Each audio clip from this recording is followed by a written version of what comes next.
Olá, olá a todas e a todos. Muito obrigada por essa oportunidade. Eu sou Karina Baratella. Trago aqui para vocês algumas reflexões deste momento tão importante que o Brasil está prestes a passar, que é a COP30.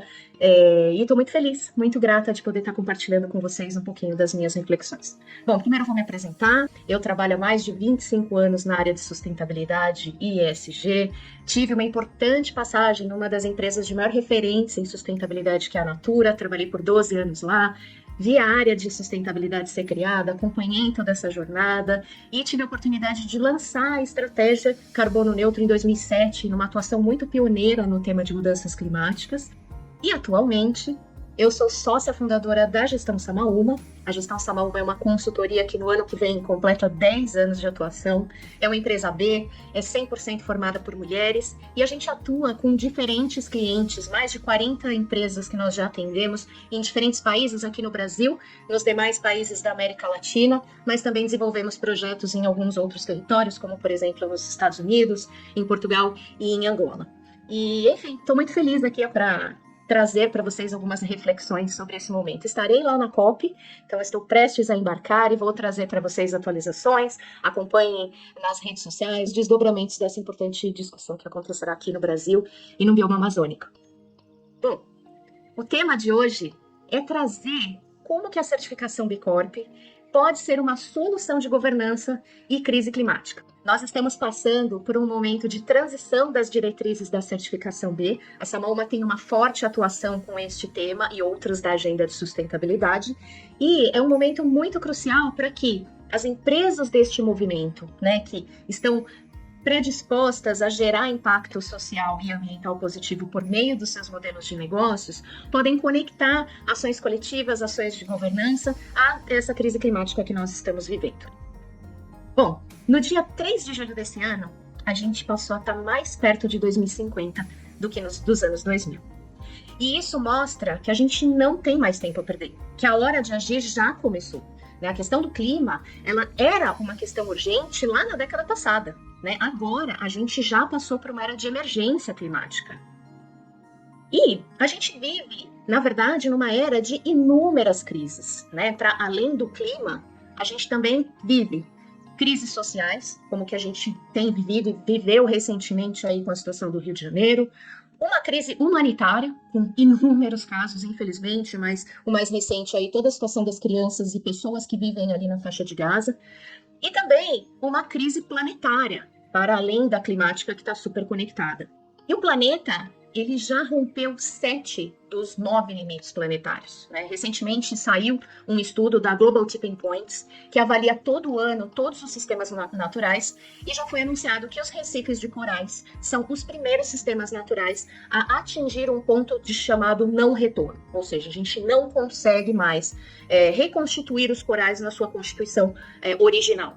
E também agora em 2025, nós estamos completando 10 anos do Acordo de Paris, mas infelizmente a gente segue falhando nesse grande objetivo comum, e que deveria ser comum e global. Bom, nenhum dos indicadores que são avaliados e são considerados em diversos estudos apontam estar no caminho para a gente atingir as metas de 2030. E mesmo que todos os países cumprissem todas as suas metas, as suas chamadas NDCs, a gente estima que vai ter um aumento de 2,1 graus até 2,8 até o final desse século.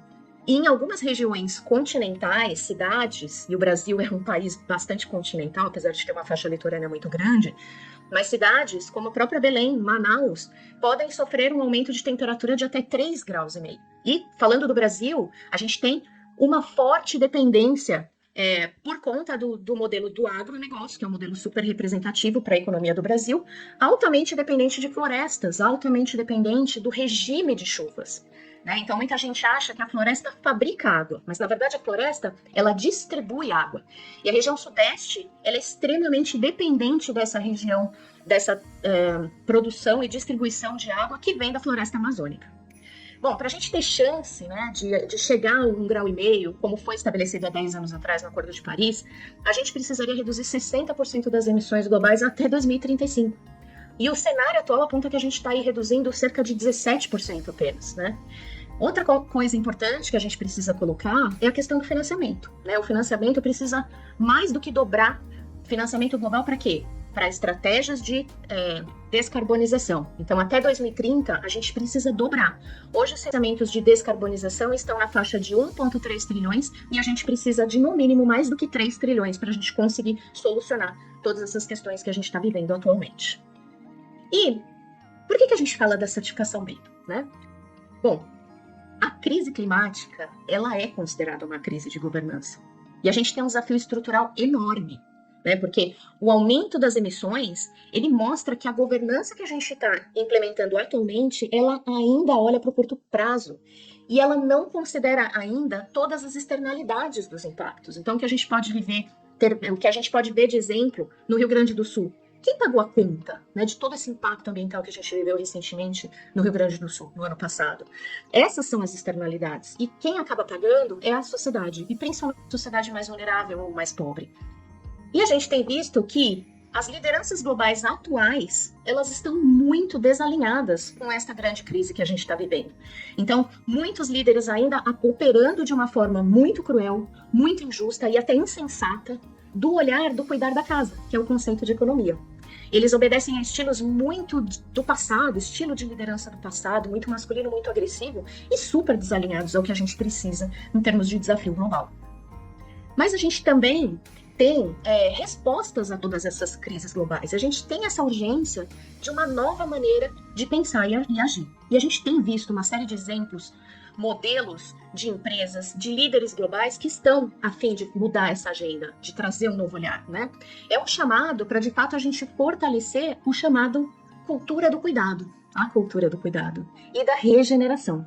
Porque quando a gente fala de regeneração, a gente está indo muito mais do que ambiental. O regenerar, ele também pega o aspecto social e ele vai além de sustentar, que é o conceito da sustentabilidade. O regenerar, ele é contrário de degenerar. Né? E como eu disse, a gente tem uma série de exemplos, e eu trago aqui um exemplo super emblemático que é a China. Né? A China hoje ela está se colocando como líder global em energia renovável, é o maior investidor mundial em energia solar, eólica e principalmente dos veículos elétricos. E esse ano foi a primeira vez que a China conseguiu superar o uso do carvão, porque ela ainda é muito dependente do carvão, mas conseguiu em 2025 virar o jogo e ter o uso de renováveis maior do que a dependência do carvão. Eles estão com uma estratégia fortíssima de descarbonização para os próximos anos, né? Então, eles viraram o jogo, eles passaram de um olhar de país industrial, com alta emissão, com aspectos sociais de direitos humanos, a um modelo de economia mista, que traz uma redefinição do conceito de desenvolvimento e de desenvolvimento sustentável, ou seja, eles estão mudando as regras do jogo internacional. É uma grande aposta a gente se espelhar no modelo da China como uma grande oportunidade de virada, ou seja, há esperança, há oportunidade de mudança. E falando de governança, a certificação B, ela oferece um modelo, uma estrutura de gestão para gerar valor para os negócios, ou seja, o grande objetivo da certificação B é integrar o modelo de negócio, a forma como a empresa gera receita, com a geração de impacto socioambiental positivo.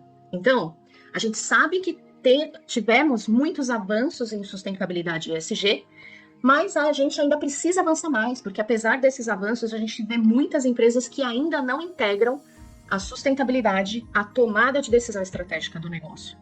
Então, elas ainda estão num olhar muito voltado a retorno financeiro de curto prazo, uma visão de sustentabilidade muito apartada, isolada do negócio, e isso acaba gerando fragmentação, resultados que não são vistos no negócio, até o olhar de custos, entendendo que sustentabilidade ESG é aumento de custo. Ou seja, não é o ESG que caiu de moda, é a forma como a gente está fazendo que está errada, que a gente precisa melhorar. Bom, a certificação B esse ano foi, por um estudo, uma revista recém-lançada, foi considerada a terceira certificação mais influente em sustentabilidade. E da lista dessas certificações, é a única certificação que envolve todos os aspectos E, S e G. Ou seja, a gente está olhando de uma forma integrada todos os temas ambientais, todos os temas sociais e colocando a questão de governança como um grande guarda-chuva.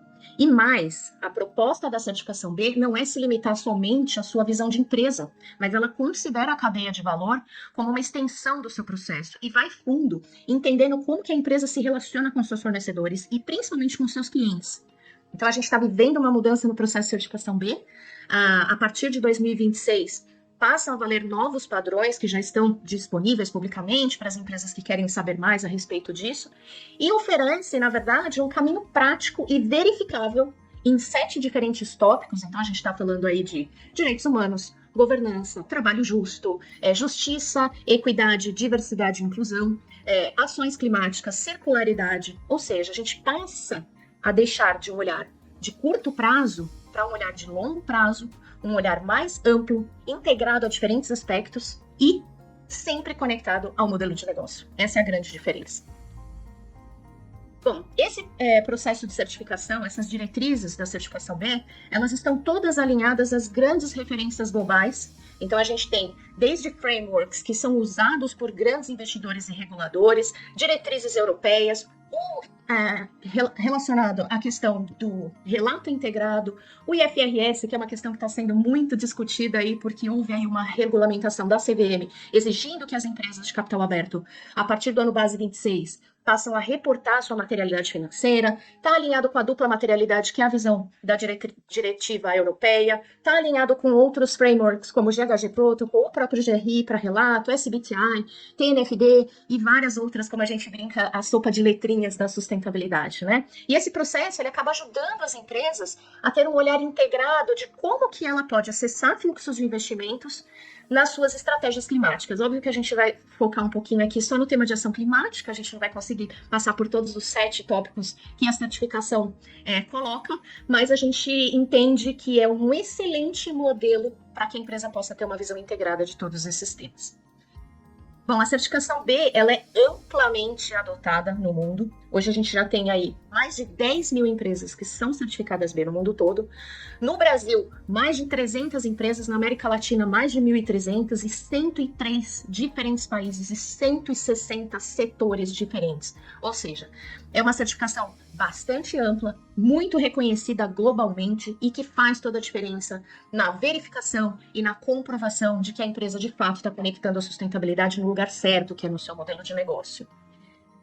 E o tema, clima, ele sempre tem que ser colocado em primeiro lugar, mas não é apenas isso. Como a gente falou lá no começo, a gente está vivendo uma série de outras crises também no planeta, né? E, por exemplo, natureza e clima não dá para a gente separar, né? Elas são inseparáveis.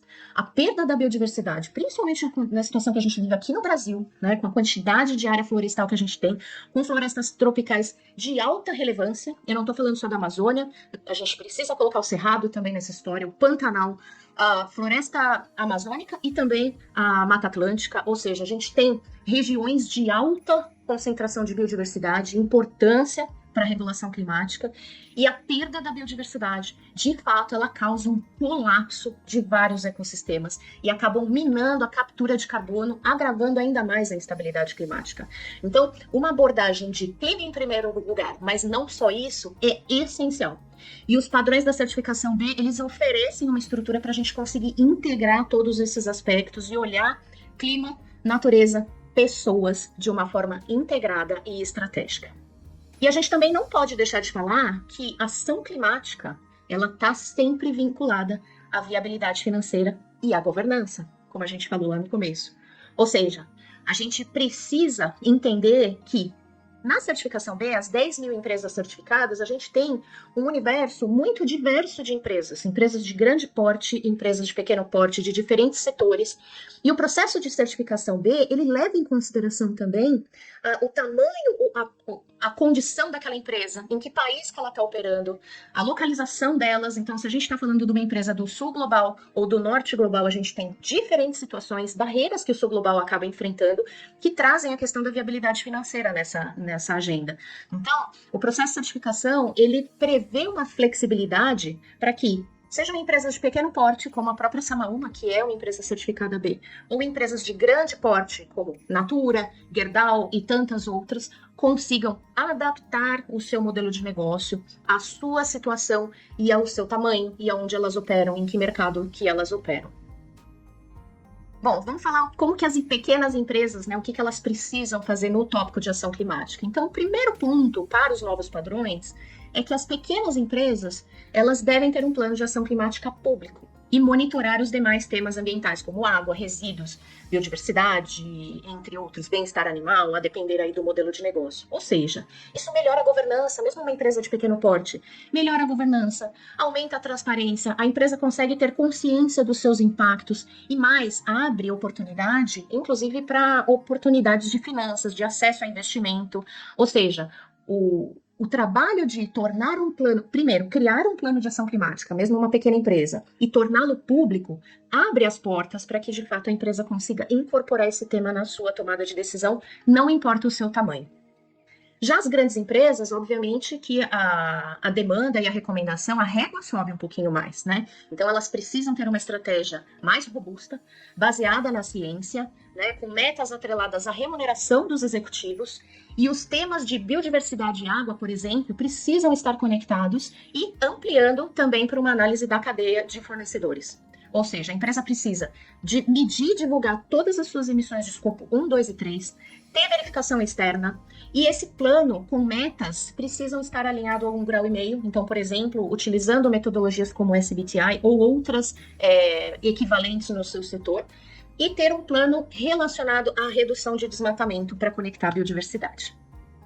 Bom, a gente não pode também desconectar o tema clima de pessoas, e a gente está falando de direitos humanos. Então, o processo de certificação B, ele recomenda, ele exige que as empresas, elas façam uma análise de atendimento aos requisitos de direitos humanos para que a gente, de fato, consiga fazer uma transição energética justa. Tudo isso alinhado aos princípios orientadores da ONU relacionados a direitos humanos e não só para a própria operação. Então, principalmente as grandes empresas, elas são convidadas a fazer uma análise estendida em toda a sua cadeia de valor. Ou seja, gente, uma transição justa, energética, ela requer que a gente tenha salvaguardas sociais. A gente precisa cuidar das pessoas, principalmente as populações mais vulneráveis. Então, o processo de certificação B, ele integra, ele aumenta esse espectro de forma que a gente não olhe os temas da sustentabilidade do E, do S e do G de forma isolada. Esse é o grande convite para as empresas. E um outro grande diferencial do processo de certificação B é que, mais do que as empresas adotarem estratégias, seja nas suas próprias operações ou engajando a sua cadeia de fornecedores, é adotar ações coletivas. Ou seja, a gente precisa implementar aqui o conceito da multilateralidade. A gente precisa fazer as coisas juntos, né? Porque todos sofrerão esses impactos do que a gente tem previsto para os próximos anos. Ou seja, ação coletiva é considerada uma parte essencial da certificação B. E as empresas precisam achar meios de atuar de forma coletiva para que a gente possa solucionar todos esses impactos que estão acontecendo e ainda por vir a se intensificar. Bom, a crise climática ela exige, então, uma transformação dos modelos de negócio e também da lógica financeira, né? A gente tem 3 universos aqui que acabam funcionando de forma desconectada, às vezes integrada, às vezes desconectada, que são o universo da ciência. E a ciência já fez o seu trabalho. Há anos, os estudos científicos já apontam todos os riscos e situações que a gente tende a viver e já está vivendo, inclusive trazendo propostas de soluções. Então, o trabalho da ciência já está feito. Mas a gente também tem o universo da política e o universo da economia. Esses 3 universos precisam cada vez mais trabalhar de forma integrada. Né? Então, por quê? Porque, no fundo, os 3 universos eles estão trabalhando sob a ótica da alocação de recursos. Sejam recursos humanos, recursos naturais ou recursos financeiros. A gente sempre está falando sobre alocação de recursos. A diferença é que esses 3 universos acabam utilizando óticas diferentes para considerar a alocação desses recursos. Então, o grande desafio que a gente tem aqui é fazer com que esses 3 universos possam trabalhar de uma forma mais integrada. Não é possível que a gente desconecte o recurso financeiro do recurso humano e do recurso natural. Tudo está altamente integrado e conectado. E a COP30 chegando, a gente precisa colocar esses negócios que são orientados por propósito no centro das discussões, como modelos, exemplos factíveis, juntamente com diversos outros atores, academia, terceiro setor, governo, sociedade civil, de forma que a gente possa impulsionar mudanças estruturais, né? Bom, os 5 pontos para a COP que a gente precisa destravar e que é importante a gente acompanhar aí os desdobramentos nas próximas semanas, a COP chegando aí ao seu início nos próximos dias. Primeiro deles, é a gente garantir um phasing out para a gente acabar com o uso de recursos energéticos de fontes fósseis. A gente precisa fazer essa transição. Alta dependência do uso e também da distribuição de combustíveis fósseis. Esse é o primeiro ponto. Segundo ponto é acabar com o desmatamento de todas as florestas tropicais até 2030. Isso é crucial para que a gente consiga atingir os objetivos do Acordo de Paris. Terceiro, ter estratégias de adaptação climática, seja para empresas, para cidades e principalmente para as populações mais vulneráveis, que são mulheres, pessoas abaixo da linha da pobreza e regiões em que o impacto das mudanças climáticas é mais evidente. Quarto, aumentar o financiamento climático para uma transição mais justa, mais responsável e mais sustentável. E cinco, a questão da multilateralidade, ou seja, se a gente não fizer juntos, todos sofrerão os impactos, alguns mais, outros menos, mas todos sofrerão esses impactos. Bom, como eu comentei, eu vou estar lá na COP, vou representando a Samaúma e também o setor empresarial. Como delegado oficial, estarei lá dentro da Blue Zone, que é a área dedicada às discussões oficiais de todos os governos, sociedade civil como um todo, e fico disponível a gente seguir nessa conversa. Então, se você estiver lá na COP em Belém, me procura, vamos tomar um café, vamos conversar e continuar nessa discussão juntos, né? Porque estaremos todos juntos nesse desafio. E caso você queira saber um pouquinho mais sobre a Samaúma, eu convido a todas e todos a seguirem a gente nas nossas redes sociais, acessar o nosso site. Nós também fazemos um trabalho de divulgação do nosso impacto. Então, nós temos um relatório de impacto anual, na qual a gente divulga todas as nossas ações, as nossas emissões, o nosso inventário de carbono e outras estratégias que desenvolvemos lá. Desejo que a COP em Belém seja um sucesso, que a gente possa, de fato, trazer o olhar do Brasil e da Amazônia como um elemento central para a mudança da gestão e da governança, seja ela empresarial ou global e territorial. E muito obrigada a todas e todos.